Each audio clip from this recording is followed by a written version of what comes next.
O Evangelho de João, capítulo 13. O Senhor é bom, amém? Sua misericórdia dura para sempre. Evangelho segundo João, capítulo 13.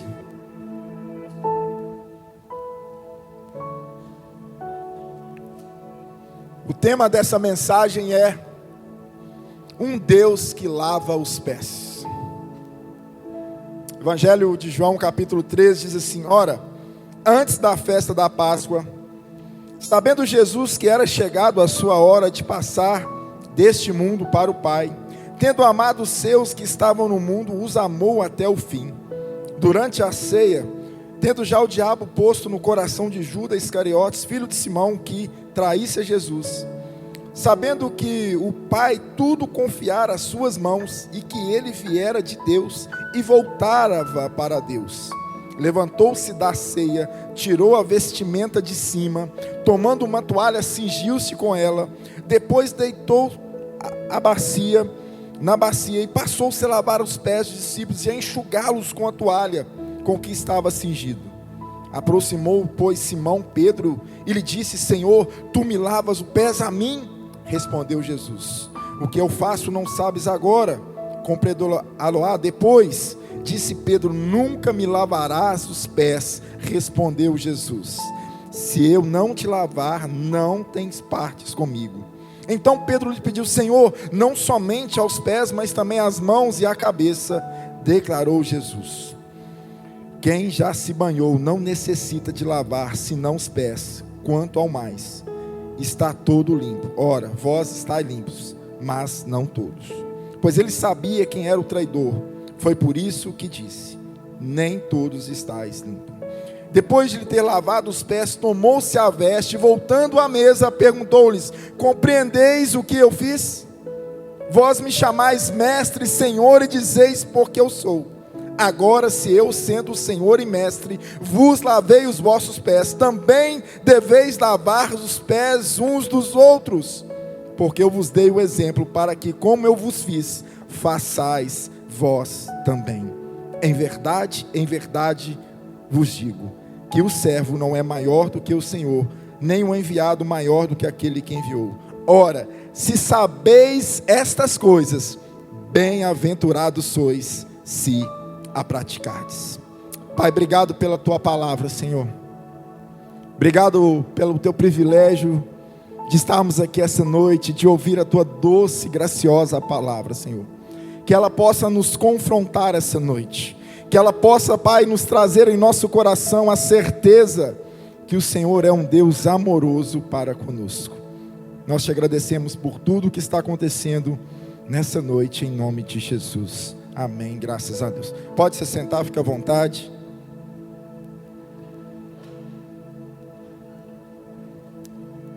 Como eu disse, o tema da mensagem: um Deus que lava os pés. Se você me permitir, eu queria introduzir uma parte desse sermão, começando a te contextualizar por tudo que está acontecendo aqui. Evangelho de João, até o capítulo 12, Jesus caminha sobre a multidão e Jesus começa a operar milagres e prodígios.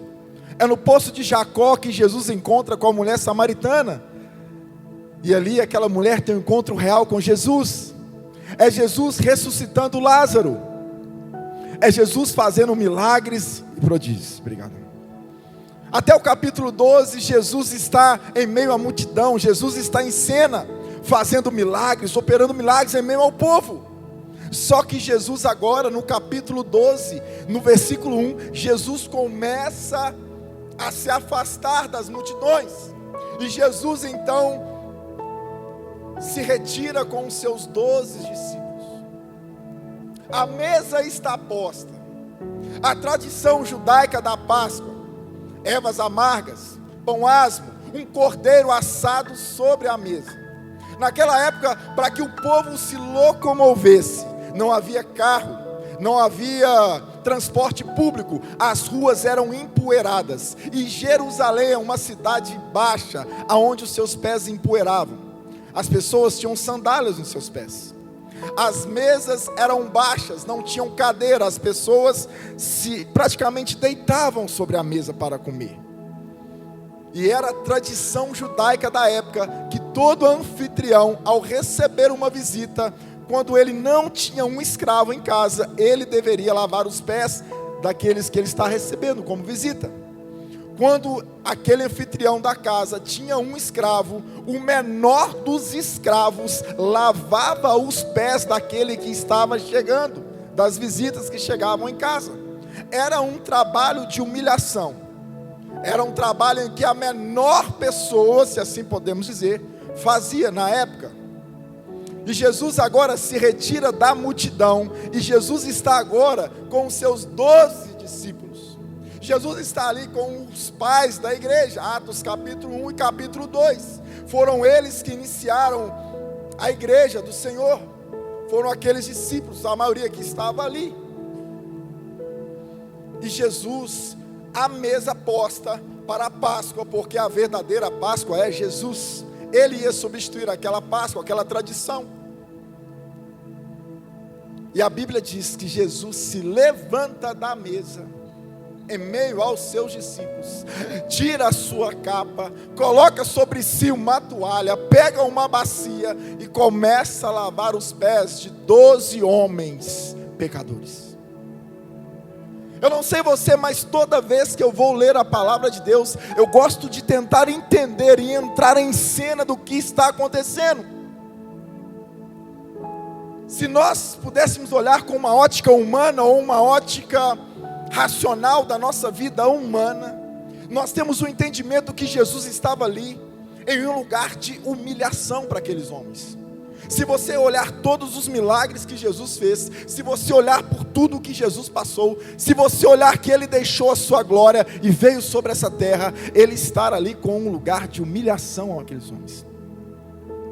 Mas Jesus também é um líder, não só de palavras. Jesus é um líder de atitudes. Jesus é um líder que não está só com argumentando. Jesus também tem a prática para colocar. E o ensinamento para aqueles 2 discípulos foi claro: vocês devem fazer o que eu estou fazendo também uns aos outros. Hoje a tradição de lavar os pés não está na nossa cultura. Nós nunca tivemos essa cultura aqui no Brasil.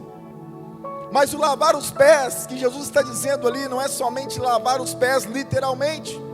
O lavar os pés pode abranger a muitas outras coisas na nossa vida. Jesus está dizendo que o maior é aquele que está servindo. Um exemplo de um Deus que deixou a sua glória, andou com 12 homens pecadores, e agora quando a mesa está posta, se afasta, pega uma toalha e começa a lavar 12 pés empoeirados e a enxugá-los. Qual é a mensagem que Jesus quis dizer no lava-pés? Qual é a mensagem que a Bíblia está nos trazendo para o dia de hoje? O que podemos aplicar para a minha e para a sua vida nos dias de hoje? Jesus não perdeu a sua identidade. Jesus não perdeu quem Ele era ao lavar os pés dos discípulos. A Bíblia está dizendo no versículo 13, no capítulo 13, versículo 1. Ora, antes da festa da Páscoa, sabendo Jesus que era chegado a sua hora. Jesus estava sabendo que estava chegando a sua hora. Irmãos, entendam o que eu quero dizer para você essa noite. A importância que nós temos de discernir o tempo e o propósito que nós estamos vivendo nessa terra. Jesus estava conectado dentro de um propósito que Deus tinha estabelecido para ele sobre a face da terra. Jesus estava conectado a uma hora e um propósito. Jesus estava conectado ao Kairos de Deus sobre essa terra. Hoje nós temos que ter um entendimento. Deus está movimentando, Deus está falando, Deus está trazendo um novo tempo sobre as igrejas. Deus está separando um povo que está conectado com aquilo que Ele está fazendo, meu irmão. Nós precisamos entender e discernir o tempo de Deus nas nossas vidas. Aconteceu com a nossa igreja. Tínhamos um pastor aqui estabelecido, tinha um homem aqui que estava estabelecido. Deus pegou esse homem e levou para outro continente. Deus movimenta, e você precisa estar dentro desse movimento e dentro desse propósito que Deus está fazendo. Deus coloca, Deus tira, Deus movimenta, Deus põe. Deus está falando e você precisa entrar dentro do tempo que Deus está falando para a sua vida. Jesus entendia. Jesus falou: pai, agora é o meu momento de se retirar da multidão e ensinar esses 12 que andou comigo vendo os milagres por aproximadamente 3 anos, ensiná-los o momento de servir, como servir. Você tem que saber a hora que você fala, você tem que saber a hora que você age. Tem pessoas aqui dentro que têm propósitos enormes do Senhor. Tem pessoas aqui que têm chamados grandiosos da parte de Deus. Tem pessoas que já receberam palavras de Deus, confirmação de Deus, e já entenderam que foi Deus que falou, mas não dão um passo à frente, não se movimentam, não discernem e não entendem o que Deus está falando com ele.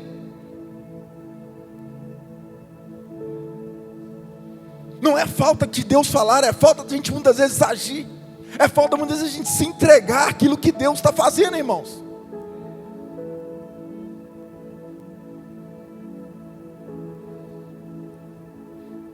Não adianta só ter uma palavra, não adianta só ter um chamado, não adianta só você receber uma profecia, ou Deus te direcionar alguma coisa. Você precisa movimentar para aquilo que Deus está fazendo nesse tempo. Jesus se movimentou e falou: olha, eu estou sabendo que a minha hora está chegando, e eu estou discernindo o tempo de Deus na minha vida. O meu tempo aqui está chegando ao fim. E se você ler daqui para frente, Jesus está somente com os discípulos, ensinando eles até o último minuto.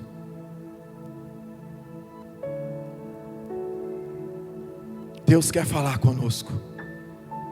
Deus está falando e Deus está movimentando, irmãos. Entre nesse tempo que Deus tem para a sua vida. Muitas das vezes nós estamos presos aos nossos próprios tempos. O tempo da gente é o Cronos, o tempo de Deus é o Kairos. Deus não tem o nosso tempo aqui, os 24 horas que nós temos.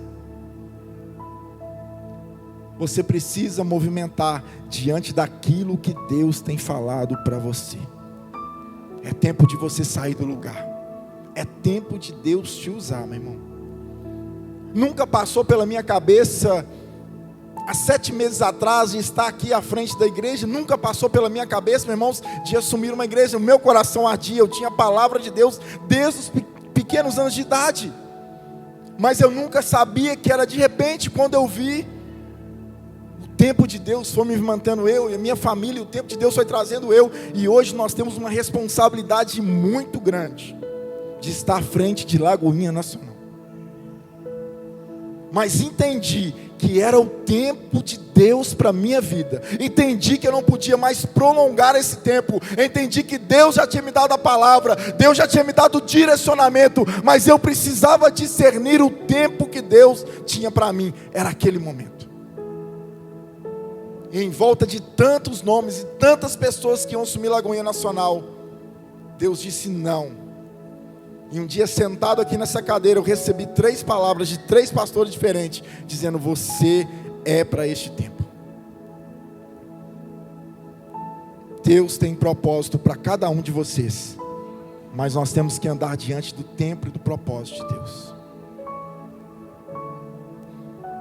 E a primeira aplicação que eu quero dizer é a importância de discernir o tempo de Deus nas nossas vidas.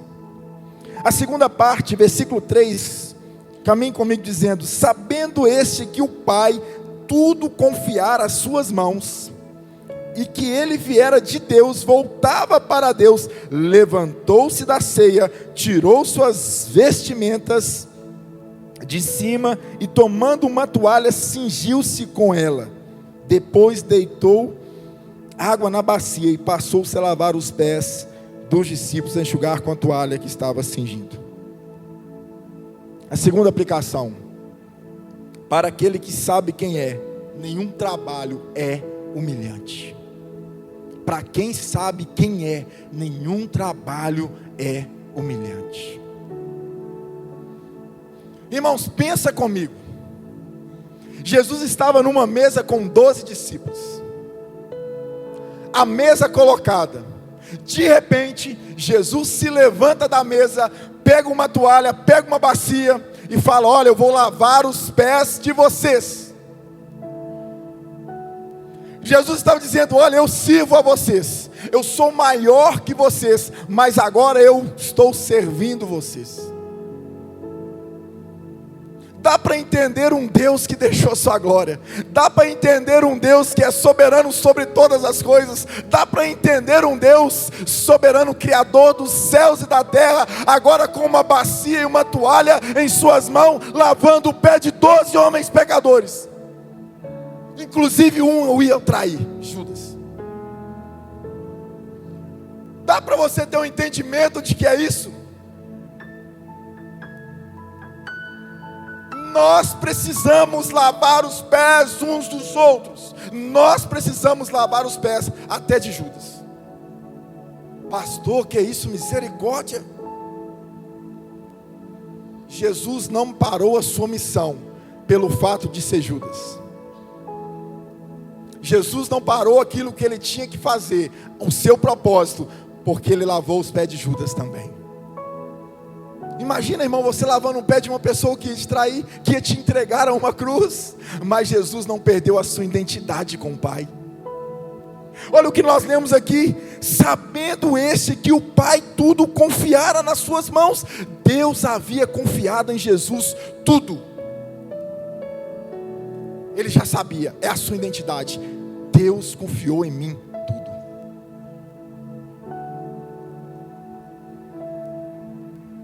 Um Deus criador, um Deus soberano, agora se humilha a lavar os pés de 12 homens pescadores.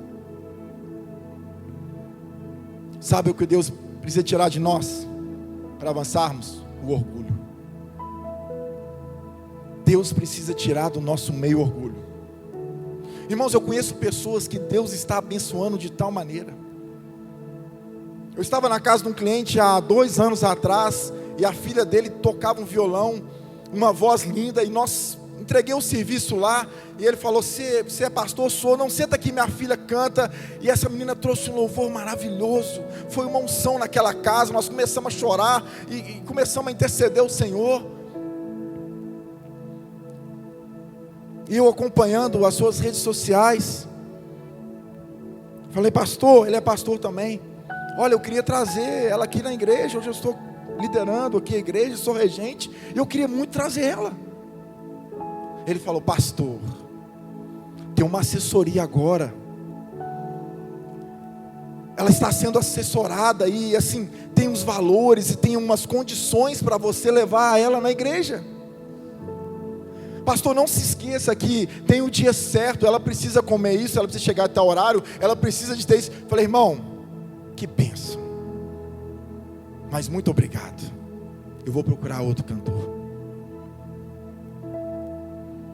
Às vezes Deus começa a derramar na vida da pessoa, Deus começa a derramar no ministério da pessoa, e de repente aquela pessoa começa a crescer no reino de Deus, e ela fala: opa, é eu no pedaço.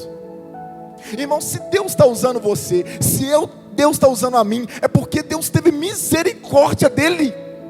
Teve a misericórdia dele sobre mim e sua vida. Porque eu não sou digno, eu sou pó, eu sou pecador, e a misericórdia de Deus fez com que me usasse.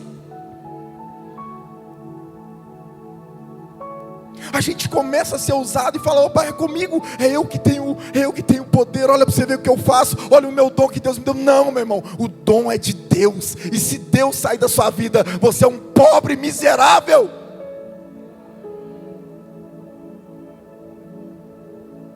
Não sou contra abençoar ninguém que vai vir, que vai pregar, que vai cantar, mas dentro da condição da igreja, dentro da nossa realidade.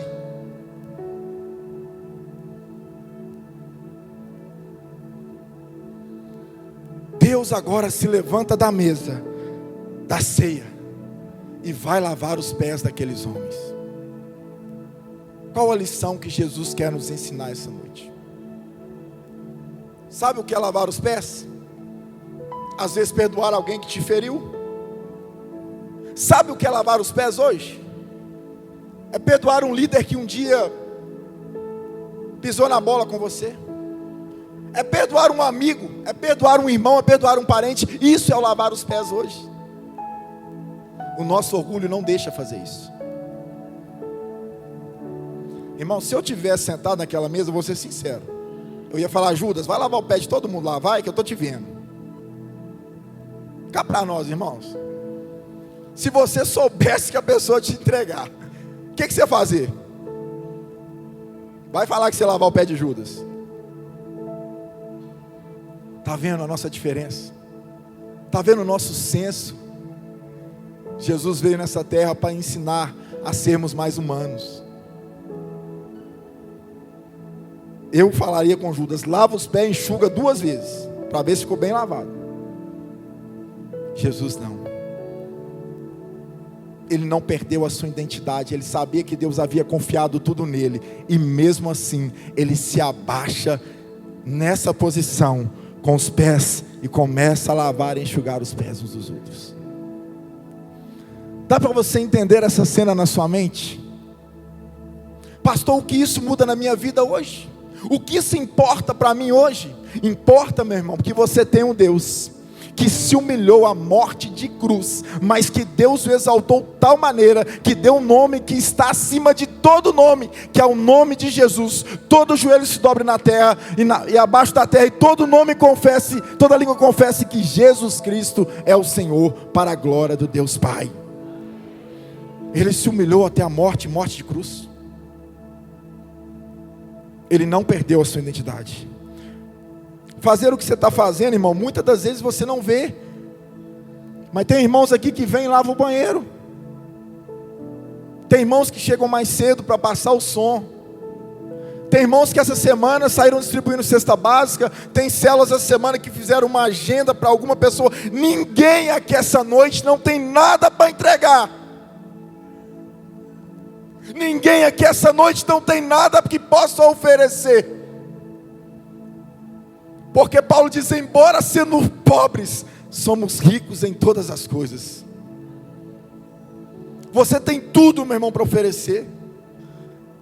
Você pode pegar 30 minutos da sua vida essa semana e fazer uma visita que pode mudar uma vida de uma pessoa. Você não pode ter R$1 para pagar Uber. Pode ir a pé,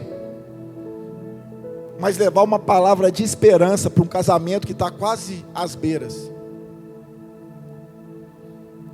Cada um aqui tem alguma coisa para oferecer essa noite. Cada uma pessoa que está aqui dentro pode lavar o pé de alguma pessoa hoje. E a terceira aplicação que eu queria deixar no nosso coração está no versículo 10, acompanha comigo.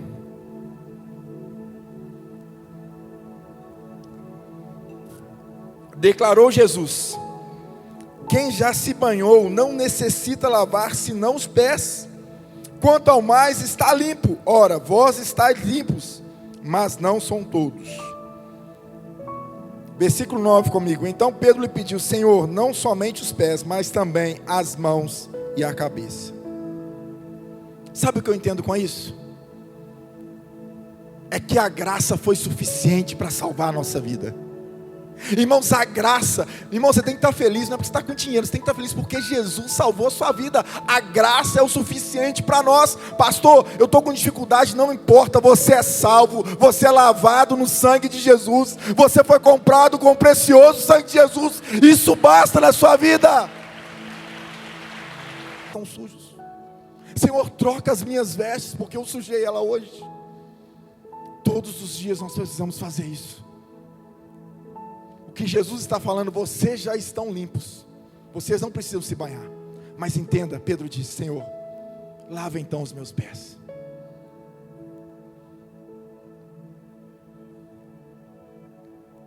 Eu não sei como você chegou aqui dentro, meu irmão,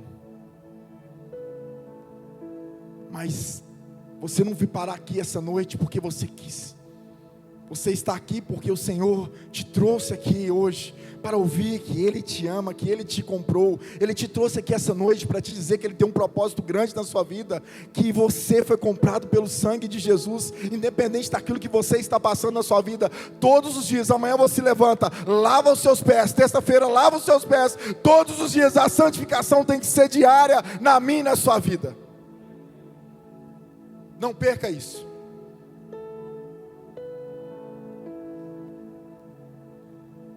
A obra da salvação e a santificação é diária.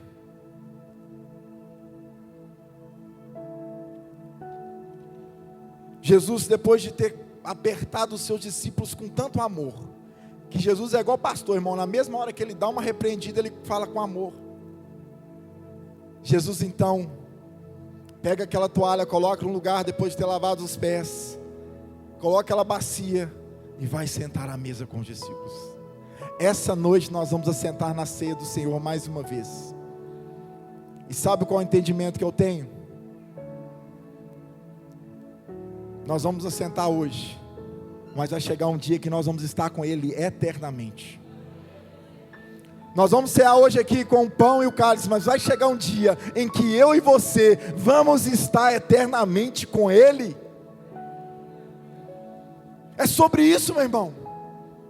É sobre isso, o Evangelho é sobre isso. É entender que você hoje está sentado aqui na mesa do Senhor, mas que vai chegar um dia em que você vai estar com Cristo face a face. Só que no final, no versículo 17, o último versículo que nós lemos, Jesus deixou uma condição para a minha e para a sua felicidade. Quem aqui quer ser feliz? Levante a mão. Acho que é o sonho de todo mundo. Talvez chegasse alguém e falasse: olha, eu tenho 100 mil para você gastar esse ano, para você fazer a viagem dos seus sonhos. Irmão, eu ia pular até esse teto aqui, ia dar glória a Deus e ir embora. Talvez se alguém falasse: olha, você ganhou um apartamento hoje, você ganhou uma casa hoje, você não vai ter mais aluguel pagar. Irmão, ia sair gente daqui, ó, dando aleluia, glória a Deus e pirueta. Só que para o reino de Deus é diferente. Dinheiro é bom? É bom. Viajar é bom? É bom. Ter uma casa boa é bom? Bom. Mas Jesus deixou um ensinamento muito maior que isso. Jesus deixou a fórmula da felicidade. No versículo 17, acompanha comigo.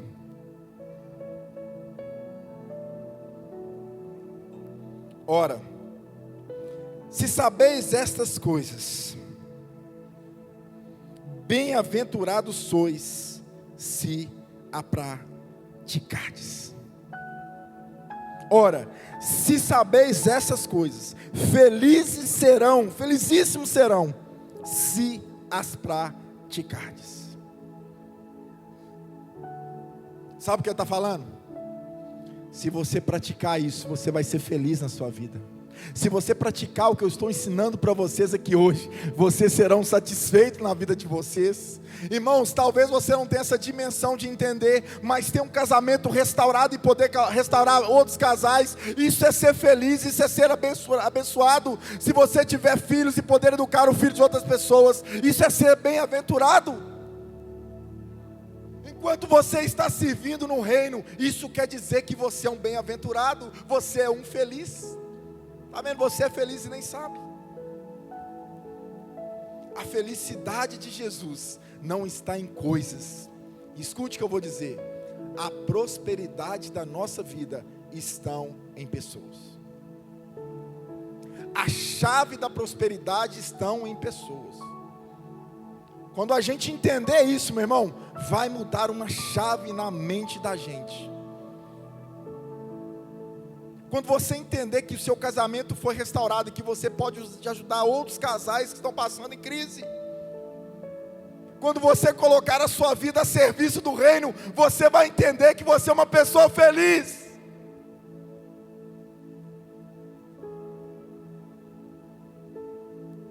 Não é sobre dinheiro. O reino de Deus não é somente sobre dinheiro, não é ser sobre próspero, mas é ter uma vida alicerçada em Cristo Jesus. É sobre Ele. É se amanhã vir um vendaval sobre a sua vida, sobre o seu casamento, e tudo passar, e você está fincado numa rocha que é Cristo Jesus, e não ser abalado e não desistir. É se amanhã você for embora do emprego, e você ficar desempregado, sem R$1 no bolso, passando dificuldade, dependendo de cesta básica, mas saber que você está alicerçado em Cristo Jesus, que você não vai desanimar, você não vai retroceder. É sobre Jesus, é sobre isso o reino de Deus. Como eu queria dizer para você que se você ganhar uma casa própria, e Deus tem tudo isso para te dar, mas primeiro nós temos que aprender a lavar os pés uns dos outros. Então essa noite eu te convido, antes da ceia, a pegar uma bacia, a pegar a sua toalha e lavar os pés uns dos outros. Essa noite o convite de Jesus é: pegue a sua bacia, porque sempre vai ter uma bacia vazia, sempre vai ter uma toalha, sempre vai ter uma necessidade que nós podemos suprir. Que essa noite de ceia, ao assentarmos com Cristo, podemos ter o entendimento que há uma bacia e uma toalha para pegar primeiro. E quando você fazer isso, meu irmão, sabe qual tem sido os dias mais felizes da minha vida? É no dia que eu tenho acordado, olhado para os meus filhos, olhado para a minha esposa, e falado como o Senhor tem sido fiel com a minha família. É quando eu tenho olhado o meu casamento e falado tantas coisas eu passei até hoje, olha como o Senhor me sustentou. É olhado tudo que nós passamos desde o início e ter o entendimento que foi Deus que nos sustentou para estar aqui. Sabe quando você vai ser feliz? É quando você olhar a necessidade do outro e falar: eu sou capaz de lavar o pé desse irmão. Sabe quando você vai ser feliz? É quando você conseguir perdoar aquela pessoa que te feriu, que te traiu um dia. Sabe quando você vai ser feliz? É quando você liberar o perdão sobre a vida dessa pessoa que um dia te magoou, que um dia te abandonou. E você entender: olha, tudo passou pela minha vida, mas hoje eu posso curar outra pessoa. Tudo que eu enfrentei até hoje, mas hoje eu posso pegar a minha bacia e a minha toalha e lavar os pés de outras pessoas que um dia passaram por isso. Se coloque sobre os seus pés essa noite. Eu não sei como você chegou aqui essa noite. Eu não sei o que passou na sua vida. Mas hoje nós vamos estar sentados com Cristo mais uma vez na mesa. Só que na última ceia com seus discípulos, ele se levanta, pega uma toalha, pega uma bacia e começa a lavar os pés dos seus discípulos. Um Deus que lava os pés, sabia a sua identidade, sabia que o Pai tinha confiado tudo a ele. Isso não lhe fez, irmãos, menos Deus ou mais Deus. Ele não perdeu a sua autoridade por lavar os pés dos discípulos, muito pelo contrário. Não é um Deus que precisa de você fazer alguma coisa para ser aceito, mas é um Deus que aceitou você quando você era pobre, miserável. É quando você estava abandonado, quando você estava no pecado, quando você estava na miséria. Ele disse: eu vou morrer por eles, eu vou sofrer por eles. Mas ele também diz: e ele verá o fruto do seu penoso trabalho e se alegraria. A sua vida alegra o coração de Deus, a sua restauração alegra o coração de Deus.